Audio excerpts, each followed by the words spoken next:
আবারও স্বামীর হাতে স্ত্রী খুন। ঘটনার 1 ঘন্টার মধ্যেই পুলিশের হাতে গ্রেপ্তার অভিযুক্ত স্বামী। জানা গেছে, আমতলী থানার অন্তর্গত দারুকাবাড়ি ঠাকুরপাড়া এলাকার শ্যামল দাস প্রায়ই ওনার স্ত্রী স্বপ্না দাসের সাথে কোনো কিছু বিষয় নিয়ে ঝগড়া বিবাদ চালাতো। এরই মধ্যে মঙ্গলবার দুপুরে বাড়িতে বিদ্যুতের বিষয় নিয়ে অন্যান্য দিনের মতো ওনার স্ত্রী স্বপ্না দাসের সাথে ঝগড়া বিবাদ শুরু করে। এক সময় উত্তেজিত হয়ে শ্যামল দাস শ্রী স্বপ্না দাসের উপর লাঠি দিয়ে আঘাত করতে থাকে। প্রহারের ফলে ঘটনাস্থলেই স্বপ্না দাসের মৃত্যু হয়। পরে অভিযুক্ত শ্যামল দাস নিজেকে বাঁচাতে নিজেই আমতলী থানায় ফোন করে খবর দেয় যে ওনার স্ত্রীকে খুন করা হয়েছে। ঘটনার খবর পেয়ে তড়িঘড়ি আমতলী থানার সেকেন্ড অফিসার মৃণাল কান্তি পাল সহ বিশাল পুলিশ বাহিনী ঘটনাস্থলে ছুটে যায়।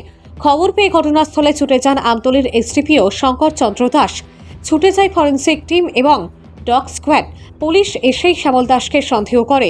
পরে পুলিশের জিজ্ঞাসাবাদে অভিযুক্ত শ্যামল দাস নিজেই এই খুনের ঘটনা স্বীকার করে। সঙ্গে সঙ্গেই পুলিশ শ্যামল দাসকে গ্রেপ্তার করে থানায় পাঠিয়ে দেয়। এদিকে স্বপ্না দাসের মৃতদেহ উদ্ধার করে ময়নাতদন্তের জন্য হাপানিয়া মেডিকেল কলেজ হাসপাতাল মর্গে পাঠানো হয়েছে। এই ব্যাপারে অভিযুক্ত শ্যামল দাসের বিরুদ্ধে আমতলী থানার পুলিশ একটি খুনের মামলা হাতে নিয়ে তদন্ত শুরু করেছে।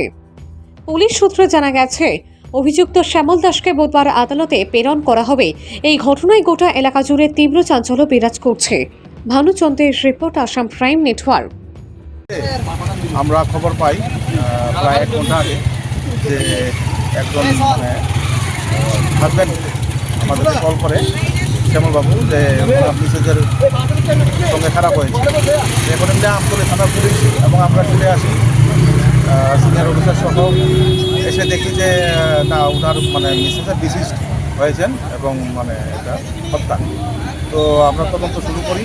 সঙ্গে সঙ্গে এফএসএল টিম, ডগ স্কোয়াড, আমাদের যে স্পেশালিস্ট আছে থানা, আমরা সবাই মিলে প্রায় আধা ঘন্টার মধ্যেই আমরা জানতে পারি যে ওদের হাজব্যান্ড ওয়াইফের যে ডিসপুট ছিল, এই ডিসপুটের কারণেই হাজব্যান্ড স্বীকার করেছে আমাদের কাছে যে ওই কাজটা করেছে। তারপরে রিডিং টু ডিসকভারি হয় গ্যাজেটেড অফিসারের সামনে এবং মার্ডার ওয়েপনটাও আমরা উদ্ধার করি। এখন বাকি কাজ চলছে, ইনভেস্টিগেশনও চলছে। একজনকে গ্রেপ্তার করে আমরা থানায় পাঠিয়ে দিয়েছি। যিনি মারা গিয়েছেন নাম স্বপ্না দাস, স্বপ্নারানী দাস 58।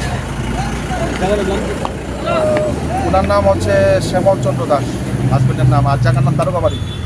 কী কারণে হত্যা করা হয়েছে?